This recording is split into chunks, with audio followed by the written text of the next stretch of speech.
I've been out in the garden today revitalizing our hibiscus, and this is what my hands look like. So I thought, while I'm dirty, let me show you something I've been wanting to for a while. Our Anthurium Propagation is in need of a little bit of TLC. We're going to repot her and put her in some nice fresh new media and divide a small piece off so we can add a little bit of extra color. So this is also known as the Pigtail Anthurium, but let me get to show you how we're going to repot and divide and what media and everything we use. If this is the kind of information you're interested, please hit that subscribe button and the notification bell to be notified of our upcoming videos. So let's get down to revitalizing this precious little baby. Here you can see the leaves have lost their gloss, they've lost their thick firmness, their color's not looking terribly good, and we look into the media, we can see it's gone hard, it's dry, but still it wants to flower. So we know this plant has still got a lot of strength left in it, and it just wants just that little bit of extra help to revitalize it, bring it back to its full glory. So what we're going to do is going to loosen up the soil, remove it from the pot. I'm going to be planting the majority of the plant straight back into the same pot again, but with some nice fresh media. And we'll show you where we can look at to find that new division that we want, and how we can take that off easily without damaging the plant itself.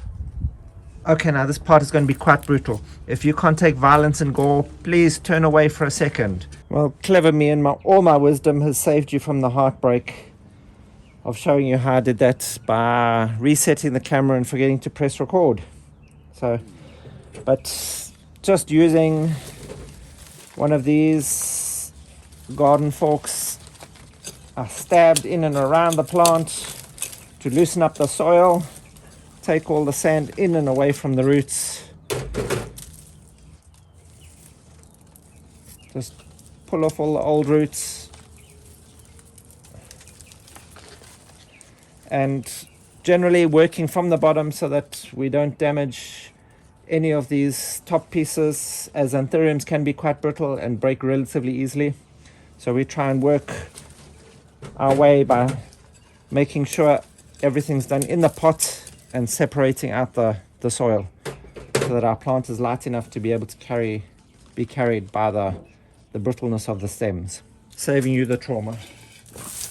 Okay, now what we're going to do with this is we carefully look around the plant. I want to keep this main upper stem. Here we have a separate piece, and there's another separate piece that are both growing out. What I'll do is look to see which has got a better root system coming off of it. This one looks like it's got a couple of nice sets of roots coming off. We'll take off the larger piece as it has more roots coming off, and always with the larger piece there are more nutrients stored in its stem, so it makes it easier for it to carry on.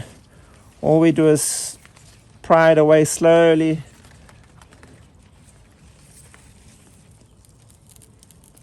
Until we can see what roots are attaching where.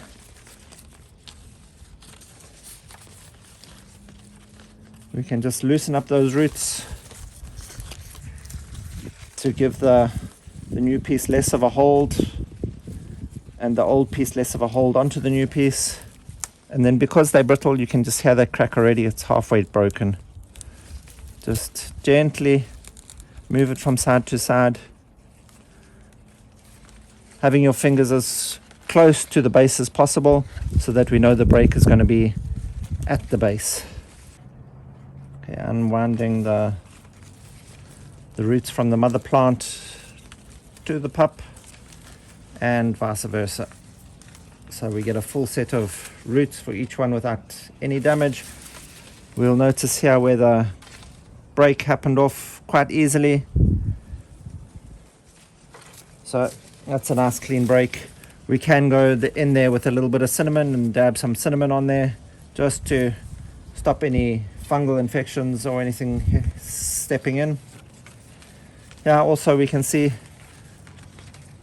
this old part of the stem here. What we can also do is just snap that off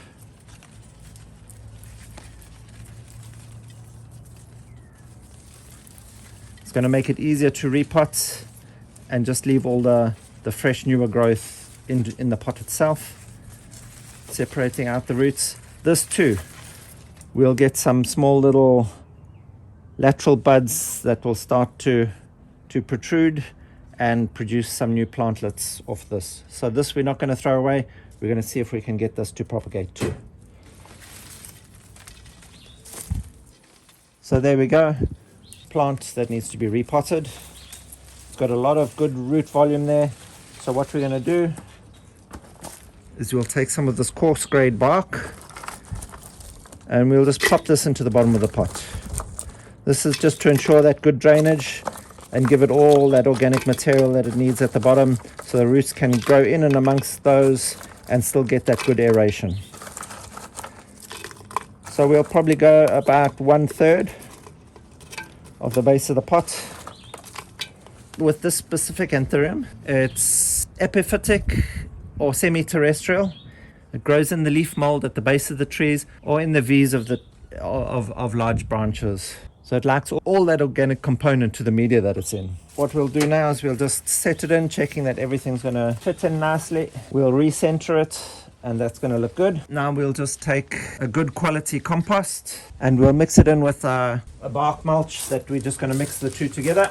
So we're going to be going with quantities of half and half, just to get a light aerated medium. And the roots of the Anthuriums can be quite susceptible to fertilizer burn, so I wouldn't use any chemical fertilizers on them. Even when going with organic fertilizers, I'd rather use a slow release organic fertilizer, or if you can use a nice well composted kraal manure. Just mix a handful of that into your media and that'll do your plant beautifully. But also your compost that you're using is also going to give it a lot of good nutrition. And then feeding it again over and above that, we're going to be using just a couple of those good quality slow release organic fertilizer pellets.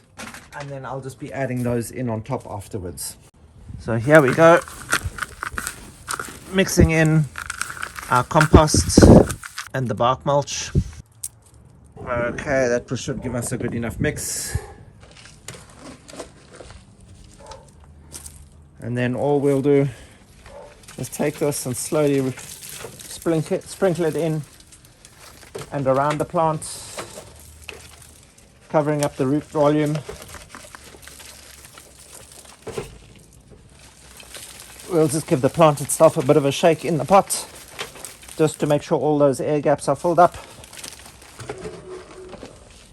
Notice again, I'm not compacting in around the plant. I don't want to close up the natural air movement that will be in this media.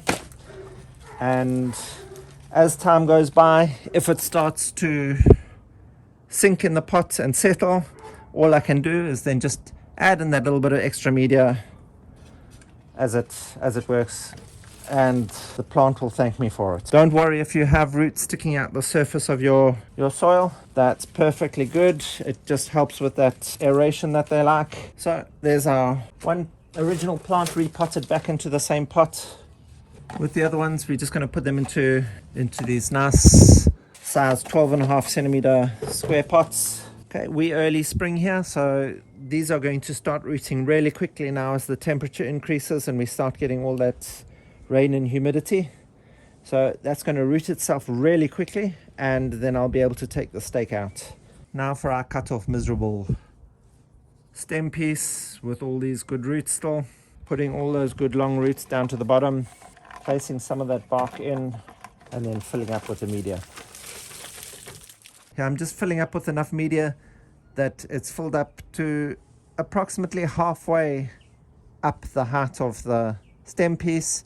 Some of them it's just resting on top of, but that's all perfectly good and well. This will allow the air onto the stem so it doesn't rot, and hopefully we'll get some good buds coming out of these pieces and possibly get 3 or 4 little plantlets coming. So let's get out of my potting area here. We'll give these a good clean up and wipe down. These Anthurium Schurzerianums, they naturally come from the mountainous forest areas from Costa Rica. So they from a tropical region. They don't necessarily like to get too cold. Prefer to get quite dark shade. They generally prefer, I'd say, between 70 and 85% shade. They do tend to burn if the light is too bright.